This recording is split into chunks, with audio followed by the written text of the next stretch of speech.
What's up, guys? Welcome back to the channel. Here we are with another reaction. In this, we have my life in Amsterdam, working tech, rent, taxes.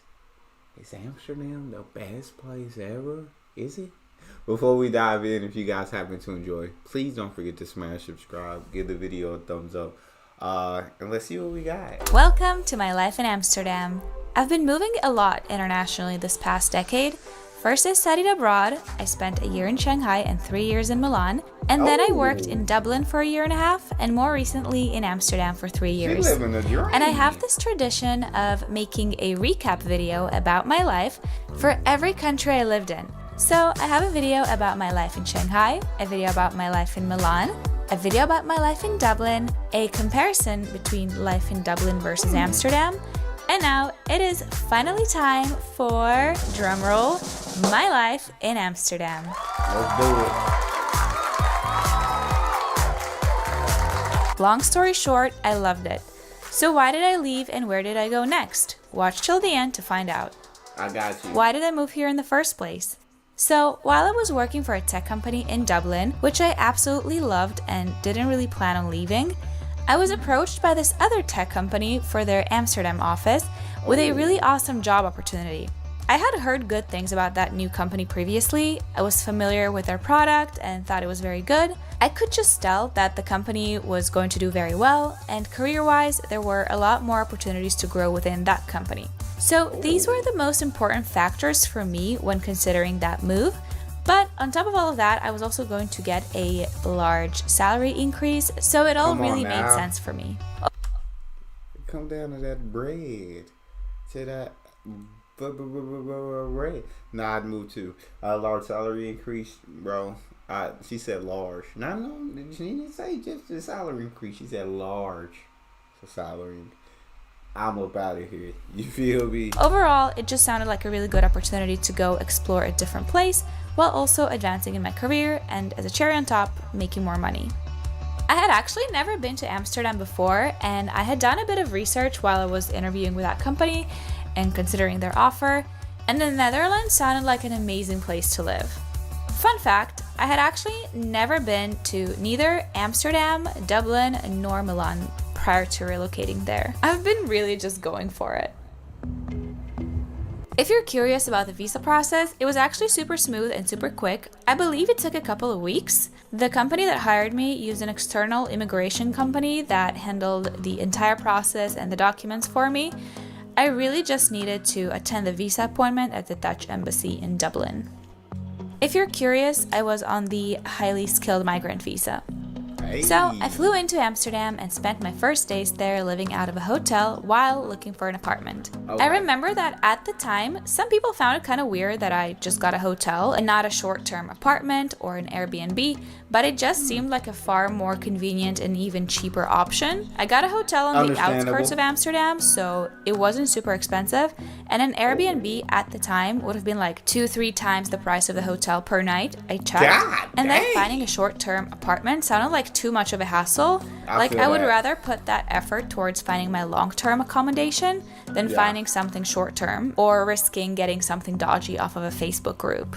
So I got a hotel for, I think it was like 5 days, in case I found an apartment immediately. It ended up taking me 2 weeks, so after the first 5 days, I would literally go downstairs to the reception in the morning and extend my stay by another 2 days again and again until they ran out of rooms one day. So I ended up having to move to a different hotel.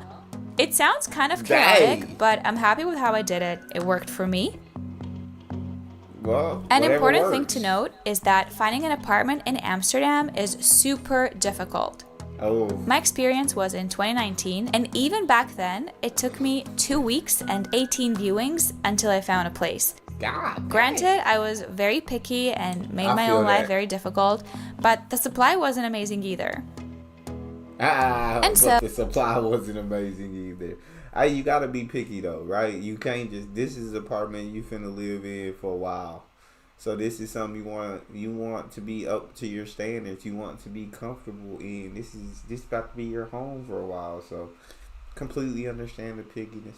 18 days not too bad when you think about it. Not too bad when apartment hunting and to find the right apartment within 18 days or within 2 weeks.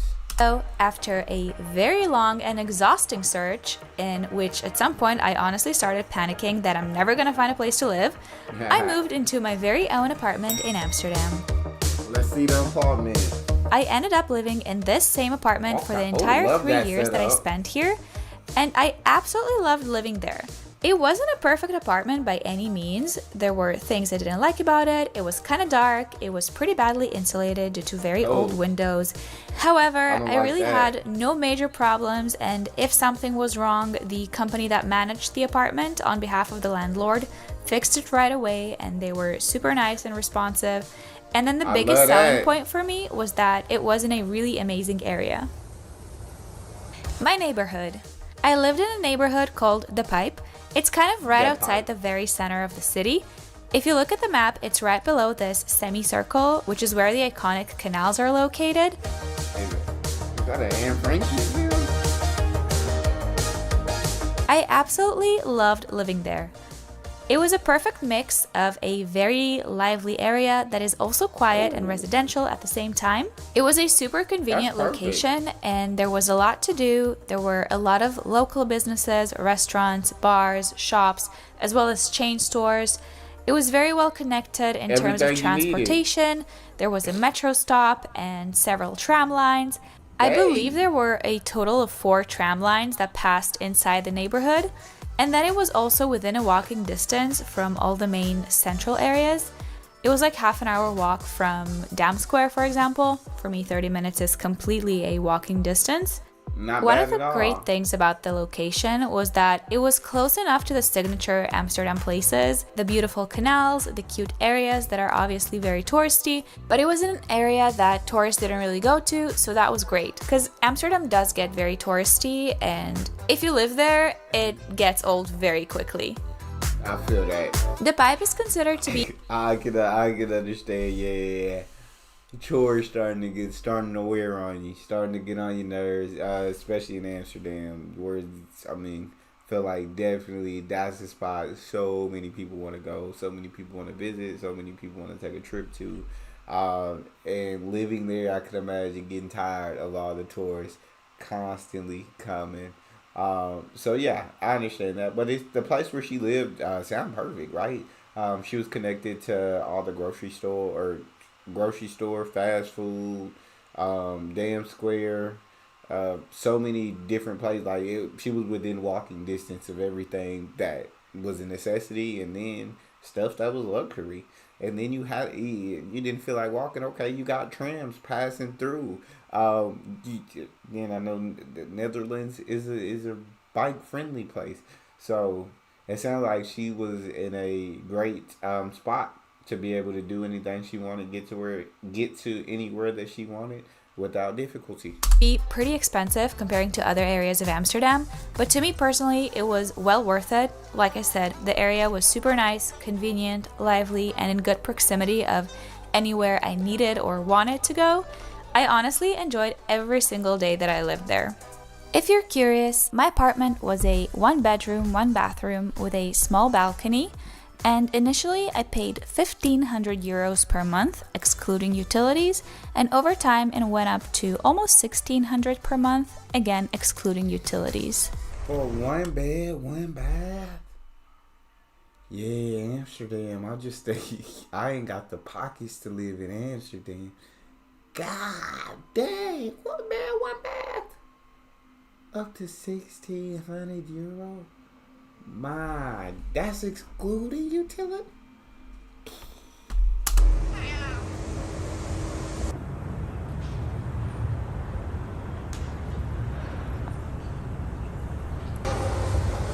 Oh. Hey. Rain, sun, snow, don't matter. This cat is around. So what else is in this neighborhood? So right in the middle of the Pipe, you have this park that is a really nice place to go and breathe some fresh air on a nice day. I was working from home the entire time, and I would sometimes go on a walk there during my lunch break. If you're looking for a place to run, I don't think it's a good idea to run here, simply because it's just really small and can get kind of crowded. And if you want to get a good run in, you would probably just have to run around in circles multiple times. I feel that. Close to the park, there is a market called Albert Kite Market. It works 6 days a week, Monday through Saturday. They sell a bunch of different things. There's groceries, there are food stands and food trucks, as well as random household items. I used to frequent the fish stands a lot to get my raw sashimi grade salmon that I used to make sashimi out of. And it was the best thing ever because salmon sashimi is literally my favorite food. There was also a fishmonger store. Sometimes I would get salmon from there. There was a cafe called Scandinavian Embassy, and I love going there for their cinnamon buns. Ooh. It's very popular, and especially on the weekend, it gets really crowded. Like if you show up after like 10 a.m., you're gonna have to queue for like half an hour to an hour. So I would only go there if I was early enough to just go there without any lines. Yeah, look at that. Look at that bun. It just looks so perfect. It looks so good. Because I was not going to wait an hour for a cinnamon bun on a weekend. Coffee and coconuts is another De Pipe staple, especially for breakfast, especially over the weekend. Again, very long waiting times. I did my groceries at this Albert Heijn branch. Albert Heijn is a large supermarket chain in the Netherlands, and I actually made a separate video about Dutch supermarkets. You can check it out. It'll appear on the top right corner of this video, and I'll link it down below as well. I would also sometimes shop at this other grocery store where they sold more like specialty foods. It was a bit more premium. Bruna is where I went to drop off my return packages whenever I needed, and where I went to ship my stuff when I was leaving Amsterdam. Okay. Photo Mignon was where I went to develop my film photos. Praxis is a hardware store I visited a few times. There's Ace and Tate, where I got a new pair of glasses at some point. I was very happy with them. If you're looking for glasses, this is not sponsored. I got mine there and I'm still using them. There's Atos and Kruidvat. Both are large drugstore chains in the Netherlands. There's this Peruvian restaurant called Nazca, and it's so good. They have a set dinner menu, but make sure you also try their oysters. They're not part of the dinner menu, so you need to order them separately, and they are so good. You don't want to miss out. I used to see there's certain foods that I'm a man who says I'll try almost anything, but there are just certain things I can't wrap my brain around trying, like oysters. I can't wrap my brain around trying an oyster. Raw fish, sushi form, I can't wrap my brain around eating anything, any kind of raw fish, steak tartare, nothing like it. My brain won't function. And so, I don't know. She sounds like she got an exquisite palate. This restaurant all the time, and I only went there right before I left, and I really regret it because it was so good. I wish I had gone there multiple times.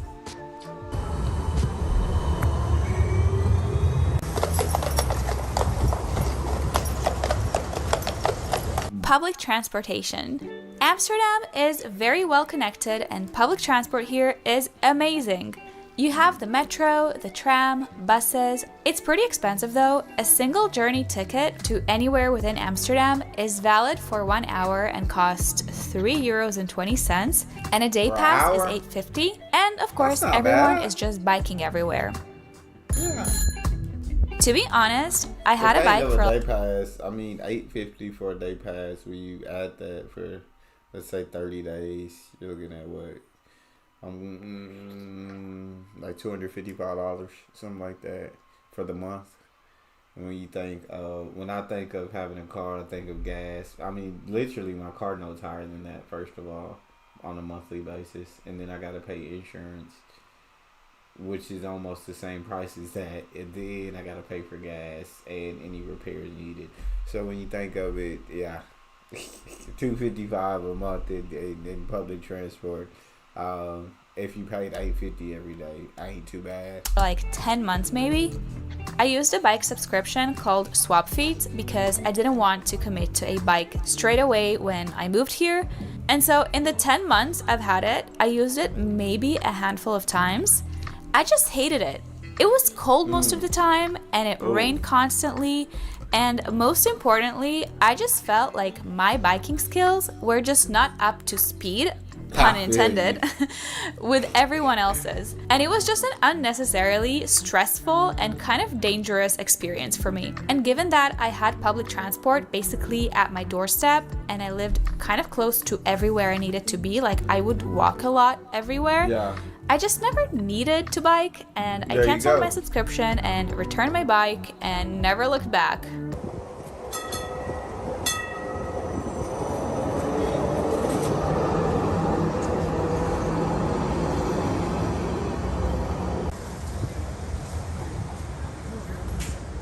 So when I say Amsterdam is really well connected, I mean it's really, really well connected.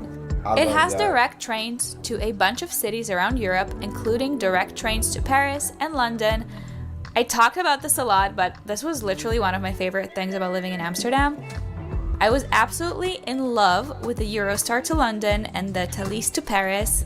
Loved it. So fun. Awesome. You leave from the center of Amsterdam and arrive at the center of your destination. You can bring 2 large suitcases. There is no weight limit. There is no liquid limit.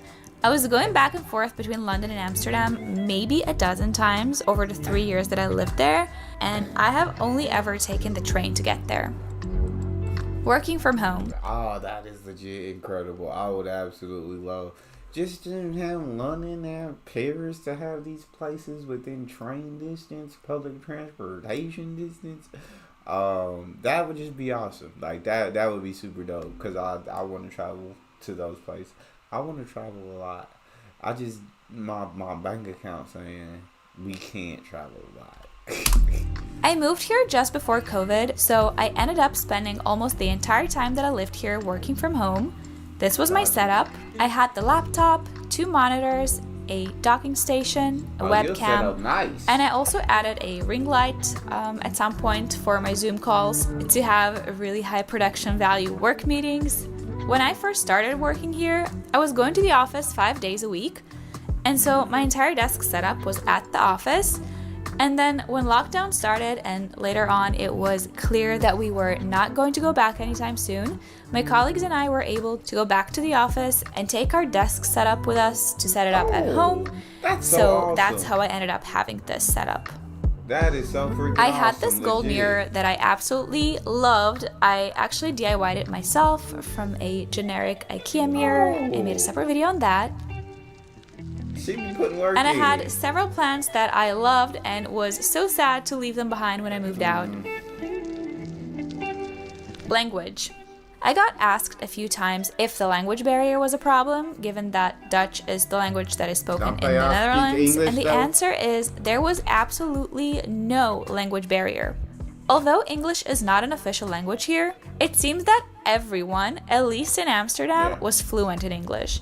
Literally everyone. The person at the grocery store, the tram conductor, the random person on the street, the tax office person on the phone, everyone spoke English. Yeah, sometimes I thought so. I've seen many videos that talk about Dutch being able to fluently speak English, and while they can speak Dutch, but fluently English. when approaching a stranger, I would politely ask if they spoke English, and the person would say, "Yeah, a little bit. I can try. I'm not sure," and then they proceeded to speak fluently. It was incredible, but also made it very difficult to learn and practice Dutch because Dutch people would just speak English to you. And someone also asked me about language barriers in the workplace.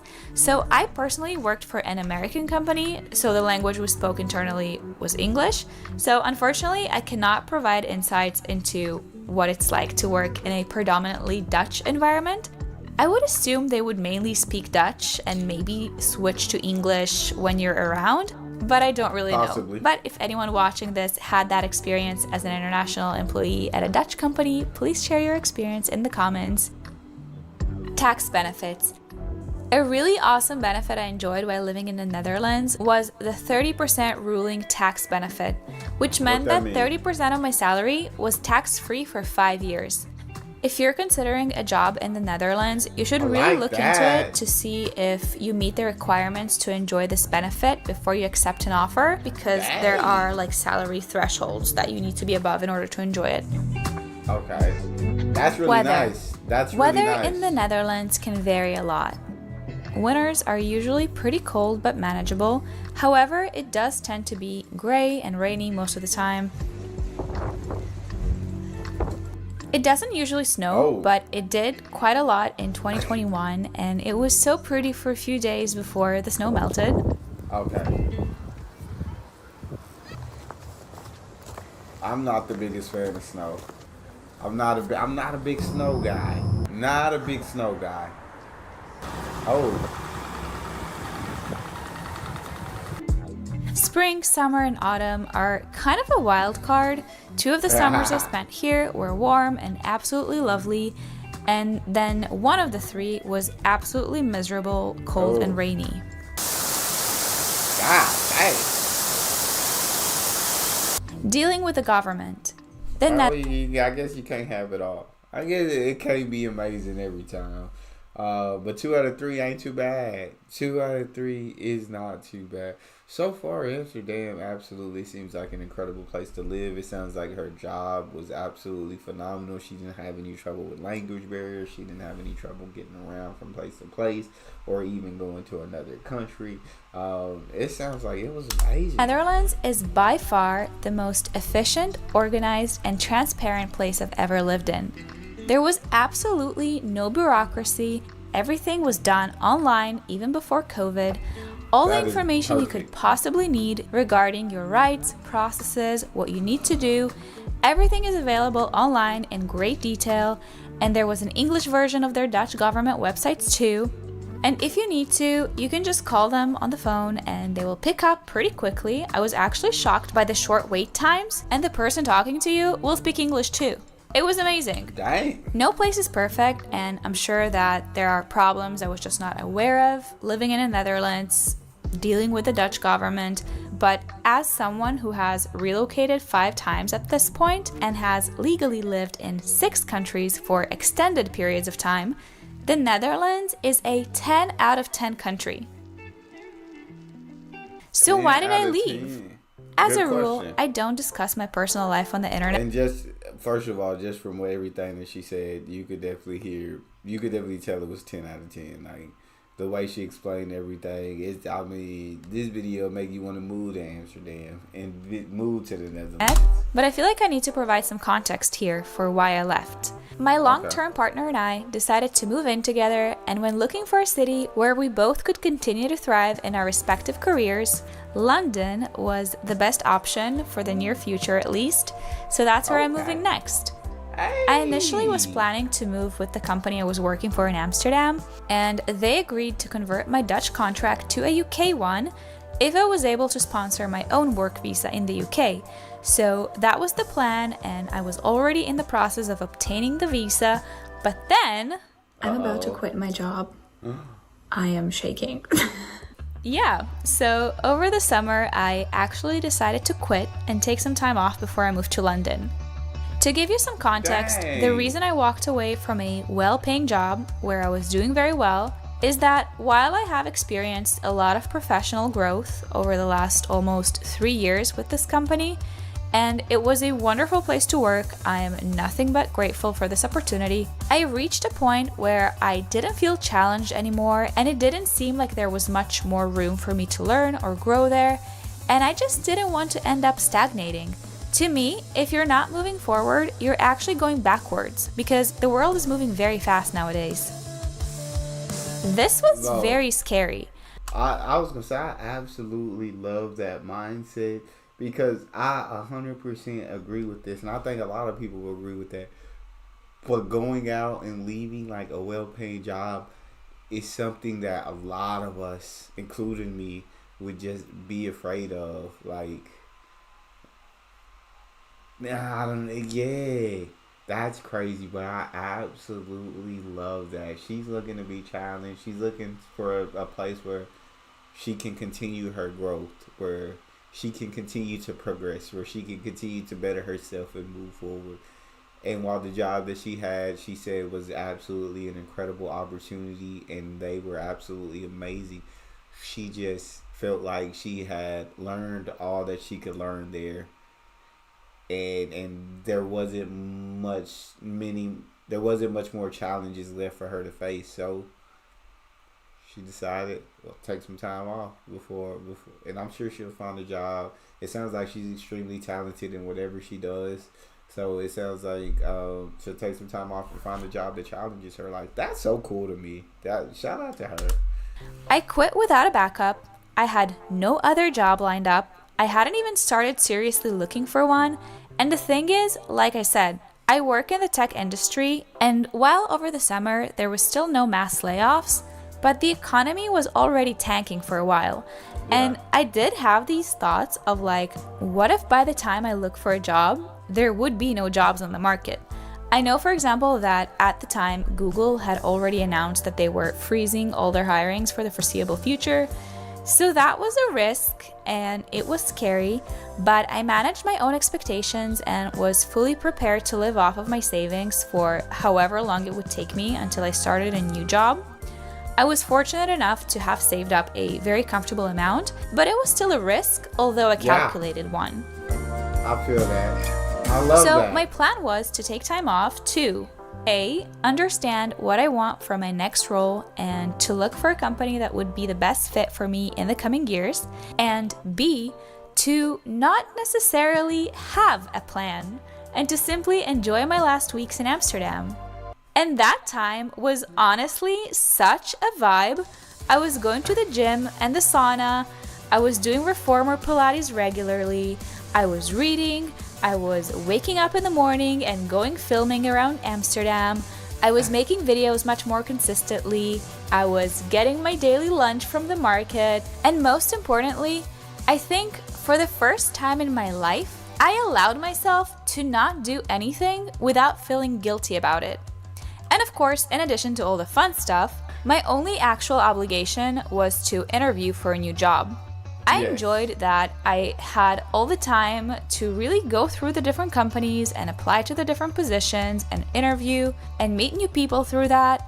But I'm not gonna lie, I was very rusty at first and ended up having some interviews I spent days agonizing over, thinking, oh my god, why did I say this? Why did I say that? If you're curious, whenever you are leaving a job remotely, in my case, the company just sent me these boxes with pre-printed labels, and I just had to pack all the things, arrange a pickup with DHL, and they collected the stuff and sent them back to my former employer. And finally, I got my UK visa approved. I got a new job I was super excited about, and it was finally time for me to leave Amsterdam one last time. I left my apartment like I always left it when I was traveling.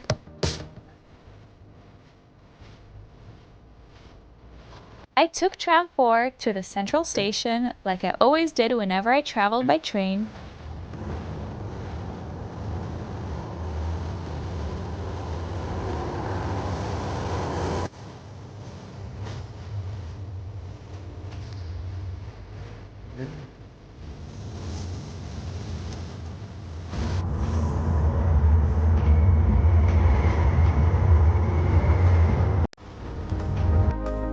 I took footage of the central station like I always did whenever I approached it by tram or just passed by on foot.